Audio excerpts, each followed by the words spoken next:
L'ambiance était au rendez-vous à Ménil-Saint-Père. Le M Beach a accueilli un showcase inédit, celui du chanteur Gims. Près de 2500 spectateurs étaient rassemblés dans la guinguette auboise. Avant l'arrivée du chanteur, Colonel Rayel assurait la première partie. L'artiste avait marqué le début des années 2010 avec des chansons telles que Celui, Toutes les nuits ou Aurélie. Gravé dans mon cœur et dans mon esprit, attiré comme un aimant pour sauver, je me laisse. Est-ce que vous êtes chaud ce soir, le M Beach? Oui, tout le monde. Gims a ensuite enflammé la scène durant une trentaine de minutes. Le chanteur a interprété ses tubes Ciel, Sapé comme jamais ou encore Désolé. Je ne suis qu'un homme de finir comme c'est. Et j'ai dit pour toi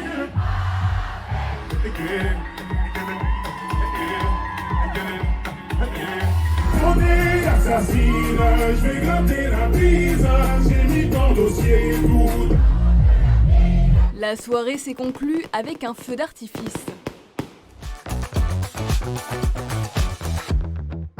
À Girmont, dans les Vosges, l'artiste Scapal a photographié ses deux jeunes modèles dans un cube en verre. Une séance photo un peu particulière entre contorsion et nudité. Moi, j'ai pas de problème avec ma nudité. Donc, et puis comment ils présentent les images, en fait, on voit pas vraiment la nudité. On voit que les gens sont pas habillés, mais on voit pas les parties intimes directement. Cube 3, c'est un projet que je voulais mener depuis longtemps, c'est d'avoir le cube en verre et de pouvoir faire les photos à travers les parois. Et c'était d'amener un élément liquide, qui est virtuel, même si au départ j'avais prévu de le faire vraiment avec de l'eau, mais c'est quand même trop dangereux. Comparé aux autres cubes, c'est intriguant. On se demande si les gens sont vraiment dans l'eau. Après le projet Cube 3, place à Ad Vitam Aeternam. Cette fois-ci, Scapal utilise un cercueil en bois. Je ne veux pas parler de la mort, je veux parler de tout ce qu'on a à faire avant.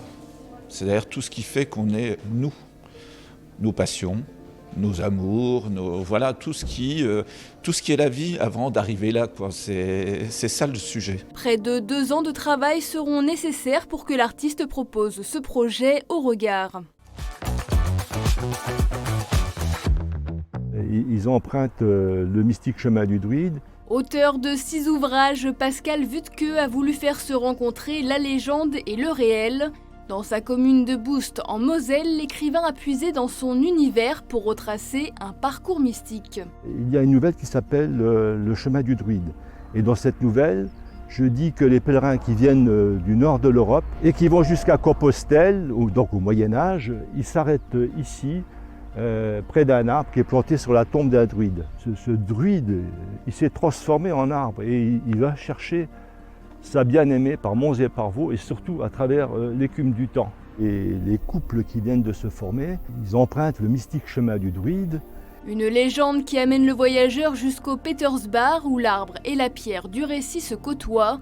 Comme dans les livres, la légende a été modelée par ce qu'il appelle des synchronicités. Un jour, je vois un jeune homme assis ici, là, à l'endroit de mon récit. Je lui demande, mais vous venez d'où? Il me dit la Galice, la Galicia. Saint-Jacques de Compostelle, il me dit oui. Un hasard merveilleux comme ça, c'est le prélude pour moi à quelque chose d'extraordinaire ce jour-là. Et en rentrant chez moi, je découvre que mon éditeur vient de m'envoyer un mail et c'est en fait la naissance de mon livre, L'or du bouillon de cru. Un parcours qui donne à réfléchir sur le rôle des symboles, mais aussi l'importance du chemin durant la quête.